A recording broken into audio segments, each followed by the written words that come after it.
DHCP. In the process of configuring DHCP, I will explain what DHCP is. So let me first of all configure DHCP. So to configure DHCP, I go to Tools, I go to DHCP.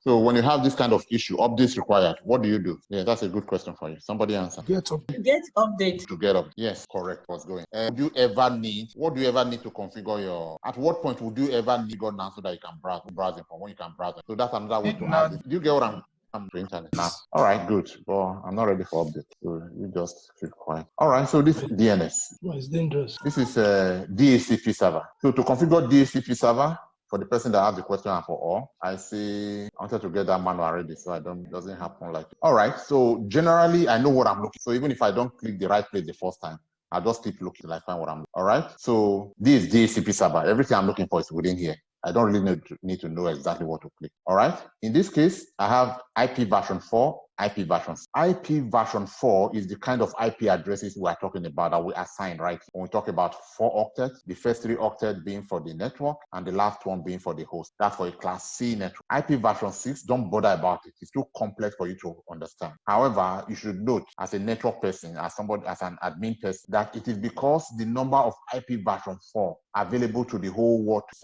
depleting, it's reducing, finishing. That is why they came up with IP version, so that we will not run out of IP addresses to assign to public system. So IP version 6 is complex and has unique number, as many unique number of IP address as the number of sand, grains of sand you would have the whole of Lagos. So what does that tell you? Inexhaustible. We'll not have the problem we're having now, or we're tending to have with IP version 6. We're not going to have it with IP version. IP version 4, we're not going to have it with IP version. So IP version 4 is more human friendly. It's the kind of IP addresses we use now. Only big companies that have fully understood IP version 6, like Amazon, like cloud, use IP version 6. So for human consumption, at your level, do not worry about IP version. In fact, you can disable it. No, don't disable it, because the network you are looking into might be assigning you IP version. So don't disable it, but focus on IP version. All right. So I told you IP addressing is big.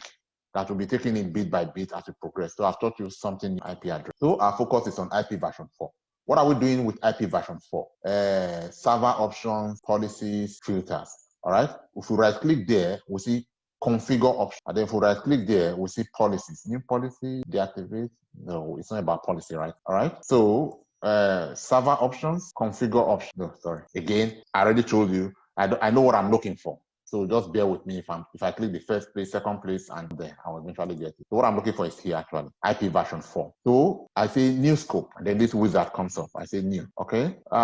Scope name, give the name to this, not domain now, the name of the DNS services you want to configure on this domain. Just give it a name. Maybe we'll give it a different name to differentiate it from the name of it. You can call it DHCP. As to what names to give, the company you are working for will have a pattern of giving names. So you will learn that from anytime you are giving a server name, give it the name of the service it does, the location of the server does. You always get that. The convention that they add. Now let's just call this DHCP what? Or DHCP server. DHCP1 if you want, or DHCP server. Description, if you need the description. This is not important, it's just for labeling purpose. Now, this is where it gets important. Now, you know that DHCP automatically assign IP addresses to systems under its scope, under the domain that it throws. Where is it going to get that IP address? It's going to get that IP addresses that it assigns from this scope that you are defining. So you are saying that you can assign all IP addresses between the number 1, 9. Do you remember the IP address of this server? Yes. So whatever IP address range you are defining, that current IP address must fall in. Give me what's the network IP for this? 254. .10. All right, somebody's not talking, so that person got it right. The people that said .10, you missed it. This is the network ID. I asked what's the network ID. This is the network part. All right, so this is the network ID part of the entire IP address. What's the ID part? Did you get that? So the host part, by the time I add the host part, then becomes a full IP address. So the start address, you can start with 1. All right, yourself in your background. Yeah. End IP address will be what? 192.254.100.what? 253. The IP addresses will range. The host IP address, for people who don't know, I see that some of you know. The host IP address, the host IP can range from any one and a maximum of 255. How did we get that? I could bother you. So the maximum number I can have assigned to a host is 255. But even that 255 is reserved. It's not assigned to host. It is reserved for broadcasting, for a host to be able to tell every other host. Somebody was talking yesterday about something, I can't remember, that required broadcast. So anytime you want to talk to all machines on the domain, the IP address that you call to do it, network ID plus, and the host 255. So because that one is already used, we don't use it. So the closest one after that would be 254. Okay. The length, don't worry about it. Just leave it as okay. Again, it's a higher level explanation of what we have. And then subject mask. When you have the first 1, 2, 3 octets of an IP address representing the network ID, then you say the subnet mask is 255.255.255. And when you can use anything between 1 and 254 for the host, you say 0.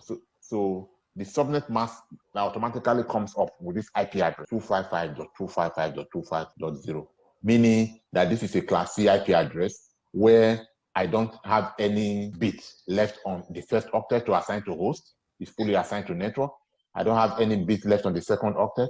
I don't have any B because it's fully utilized at the maximum. But I have bits, the full range of bits to play around on the host part. That's the meaning. And that's what we've done here. We said this is constant. Another way to say it is these three are constant. Only this last one is variable. Variable between 1 and 25. So that's DHCP. Now it's making sense, the thing we're explaining here. Next, add exclusion and delay. So this means that if any system comes to the network and that system is connected to my Wi-Fi or to my network, connected to my Wi-Fi, or you take my cable on my network from the plug-in laptop, then my DHCP will automatically assign an IP address automatically without you to that system from the range that I have. So what about there are cases where I assign static IP address. For example, it has to be IP. Even my DHCP server, where did it get the server that I had to assign the static IP address first before configuring? What about my router? Where am I going to get? So I need to define